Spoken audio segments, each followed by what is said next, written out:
For those in the audience who are living life on autopilot, how can we actually evoke that same wake-up call right now? Yeah, this is exactly the thing I talk about by beginning with the mortality math.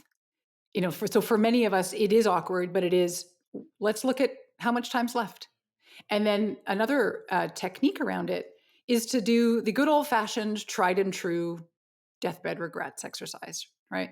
So imagining like tonight's the night and you are kicking back and you're like, all right, here's my life review. If my life was to flash before my eyes, yay, good for me. I had lots of fun over here, did cool things. And what would be the things that would make you feel those pangs of regret? And it's an exercise where you like literally jot down, there's no thing too small. There's no thing too big. It's just all the regrets. And to be clear, focusing on the regrets about the paths you didn't take. So the things you wished you had done but hadn't. We're less interested in the regrets of the mistakes you made because whatever, it's water under the bridge. So by going through that exercise, that can act as a wake up call as well for, wait a minute, like last I checked, I wasn't dying tonight. And so if I said I was going to really feel angry with myself that I didn't learn how to speak Italian, or I didn't visit the Croatian coast, or I didn't make up with my brother, or I didn't take that cool online course, or I didn't start the business, the list goes on. Well, holy crap, like now's your chance. Like these are pregrets, the regrets in the making. Like you can still make a choice today to take action on one of those things. And that's in service then of living a life that is worth living, that you'd feel proud of maybe when you got to the end, rather than that feeling of like, I think when my mom died, the coulda, shoulda, wouldas. Yeah, it's that moment to take agency, to snap out of the autopilot that we all tend to fall on as we graduate and get a job and start checking off other people's boxes of what success should be in our lives. Well, back to the autopilot specifically, usually it's an indication that we have gotten ourselves into one heck of a habit and a routine.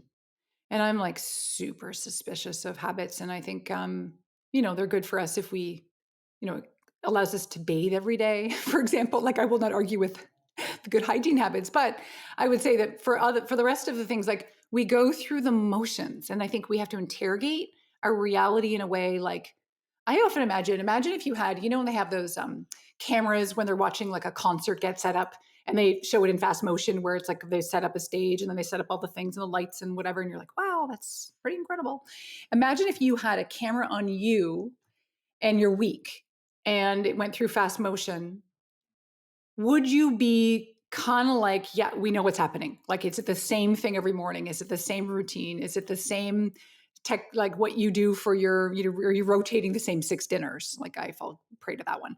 Are you doing the same thing on Saturday morning? Are we falling into routines that initially comfort us because it's like, yay, I know how, I know what I'm doing. It helps manage chaos. But that's our opportunity, is to shake it up a little bit. And so that is one of the best ways, is to stop and say, where can I add more novelty to my life?